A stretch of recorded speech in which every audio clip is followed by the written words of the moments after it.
You yearn to do, see, that's where your heart is. You yearn to do what's right, or you yearn for the truth. And you honestly and truly, never mind, maybe you can't do it now. See, you're totally enslaved to you, not only to the thing that you reached for that enslaved you and to which you are now attached, and it owns you. See? And not only to that, but to the excuses and the rationale and the blame, you're attached to them also, and they are attached to you. And then after that, all of the symptoms. You drink and you smoke to try to get rid of awareness, to get rid of guilt. See, when you become aware, see, so you're resenting somebody. That's a wrong attachment. You're attached to your resentment, to your judgment. That's another thing. And you are trapped by your judgments. You even become trapped by the process of having to make judgments. So we get all tangled up and tied up and trapped by all of that, those attachments. But when you are attached to it, it is the alternative that claims you and takes you from the other, from what is right, and from freedom. I forgot to mention that. I mentioned when you're not attached to somebody, when you're not resenting somebody, you're not hating somebody, things aren't too important. Yeah, you have things. You have your computer and your iPhone and your car, and they're nice. You appreciate them, but they're not too important. You don't make them too important. You have your partner, and yeah, you have different views on things, but you don't resent them. See, your husband, he's not perfect. All right, you don't judge him. You see, he has good qualities. See?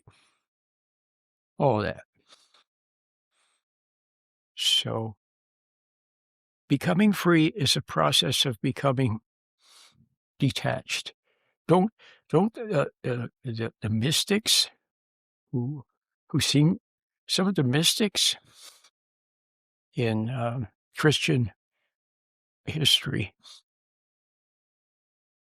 seem to have found something, haven't they? We know, we sense it. They try to tell us about it. And one of the things they try to tell us about is to not being too attached to things, or some vanity, or some vow you made. Long time ago, you made a vow in angry. I'm never going to have an unhappy home. I'm never going to be like poor like my dad, blah, blah, blah. So, but if you make it too important, then you doggedly pursue it. It owns you. It claims you. It possesses you. And the other is precluded. So now can you see if you could let go of this? If you could let go of your attachment. If you were resenting somebody and all of a sudden, hey, you see they're just a person. You don't hate them and you don't resent them. You let it go. They did you wrong. Okay. No big deal. Forget it. You make it unimportant. Now you're free.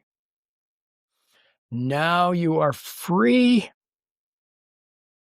to pick up the spiritual life. It's all there. It's always all been there for you. In fact, forgiveness is there for you. But you just haven't been ready to receive it because you've been clinging on to something, some pride or some notion. You think you have to make yourself better. You have to save yourself. You have to improve yourself. See? You have to see. Let it go. So I'm trying to talk about something that's very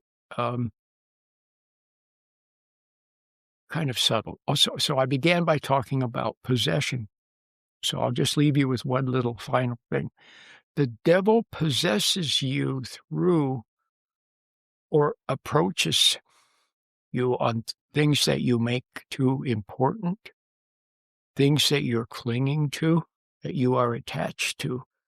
He uses those attachments to to come with with excuses. So you steal the $100. Now you've lost a lot. You have the $100. And now, if you just sat there quietly, maybe your conscience, the other side, the good side, would begin to dawn on you, and you would sense that you had done wrong. And you feel bad. And what do? You put the $100 back. See? But the devil is there with excuses, rationale, justification. See? He's very clever. He'll say, well, if you give it back, then they know you stole it. And then they'll turn you in for stealing. And it'll get on your record. Then you won't get hired. See? Or they'll think less of you.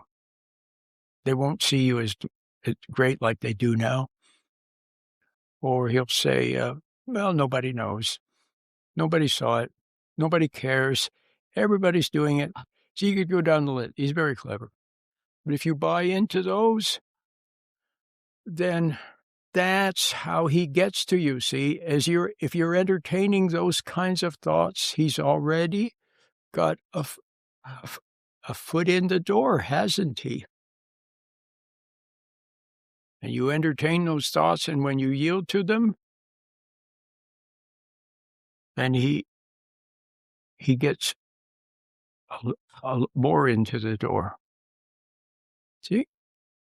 If you're not attached to anything, then what excuse? See? You don't hate anybody. You don't resent anybody. You don't make things too important. You always kind of are paying attention to the rightness of things. You go about your life. You do everything. You work and you study and you go to the gym and work out. You do all the fun stuff. You're with your friends. But always you want to live properly. You don't want to step over the line and do something wrong that would hurt someone or something. You see what I mean? But, he can also see, but if you have any vanity whatsoever, see, he'll say, you are a pretty nice guy, but you need to study more. You should get a degree in theology, maybe. Or, well, you're doing okay, but you should give more money. You should donate more. You should do something more. So he's always there. And if you pride yourself or have a bit of vanity, some very subtle pride,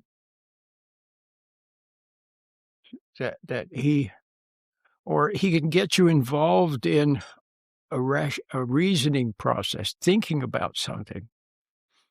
You see what's right, and so you just do what's right. But if you start reasoning and thinking about it, well, what if this and what if that, and what are the pluses and the minuses and the pros and cons, and he gets you involved in that because you take a subtle pride in your intelligence, your smartness. Then that's how he gets to you. So he possesses you through your possessions. Your possessions, whether it's a notion, a resentment, see,